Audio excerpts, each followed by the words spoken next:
తెలంగాణ రాష్ట్ర ప్రభుత్వం అభివృద్ధి లక్ష్యంగా పనిచేస్తుందన్నారు ప్రభుత్వ విప్ ఆది శ్రీనివాస్. రాజన్న సిరిసిల్ల జిల్లా వేములవాడ పట్టణంలోని 24, 26, 27 వార్డులో ఆయన పలు అభివృద్ధి పనులకు శంకుస్థాపన చేశారు.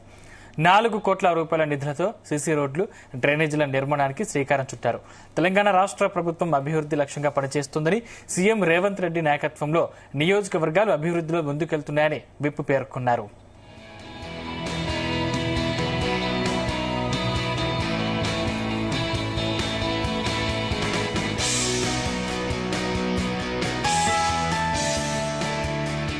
వేములవాడ పట్టణంలో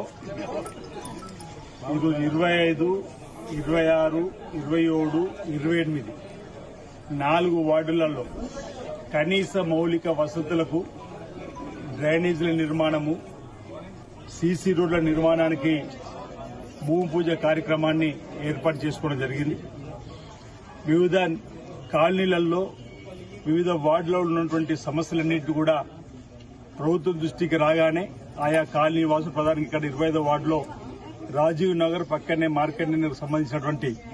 పెద్దలు ఈ ప్రాంతంలో ఉన్న సమస్యలు చెప్పగానే నిధులు కేటాయింపు చేసే కార్యక్రమం చేయడం, ఇక్కడ పద్మశాలి సంఘ భవనానికి కూడా 5 లక్షల రూపాయలు అడుగుతున్న క్రమంలో ఆ డబ్బును కూడా 5 లక్షల రూపాయలు మంజూరు చేసేటువంటి సందర్భాన్ని చెబుతూ ఇతర ఇంకా సామాజిక అభివృద్ధి కార్యక్రమంతో పాటు కాలనీ అభివృద్దితో పాటు పట్టణ అభివృద్ది పైన కూడా ప్రత్యేకమైనటువంటి దృష్టిని పెట్టి అందరూ గమనిస్తున్నారు. 18 మాసాలుగా ఇందిరమ్మ పాలన గౌరవ ముఖ్యమంత్రిగా శ్రీ రేవంత్ రెడ్డి గారు పదవి బాధ్యత స్వీకరించి నాటి నుంచి కూడా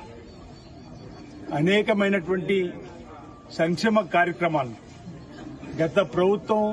తీసుకొచ్చిన ఏ స్కీమ్ను రద్దు చేయకుండా అప్పుల కుప్పలో ఉన్నటువంటి రాష్ట్రాన్ని అభివృద్ది పథంలో తీసుకుని పోవాలని చెప్పిన ఒక లక్ష్యంలో భాగంగా అనేక కొత్త పథకాలు కూడా ప్రారంభం చేసింది మీరందరూ కూడా గమనించారు. ఇటీవల పేదలకు ఇందిరమిండ్లు 5 లక్షల రూపాయలు నిర్మాణం చేసుకోవడానికే గాని 10 సంవత్సరాలు కళ్ళు కాయలు కాచి ఎదురు చూస్తున్న పేదలకు రేషన్ కార్డు ఇచ్చే కార్యక్రమం గాని, ఆ రేషన్ కార్డులో 11 సంవత్సరాల నుంచి ఎక్కని పేర్లను నూతనంగా కోడలు స్థాయి ఇంటికి కోడలు పేరు ఎక్కడం, పెళ్లైన తర్వాత సంవత్సరానికి 2 సంవత్సరాలు మనవడు మనవరాలు ఇంటికి వస్తే వాళ్ళ పేరు 4వ తరగతి 5వ తరగతి ఊర్లో పోయినా నా మనవడు 5వ తరగతి చదువుతుంటే ఈ రోజు రేషన్ కార్డు పేరు ఎక్కింది, నాకు సన్న బియ్యం కూడా ఇచ్చారయ్యా, ఈ ప్రభుత్వం చల్లగా ఉండాలి, రేవంత్ రెడ్డి సర్కార్ చల్లగా ఉండాలని చెప్పండి.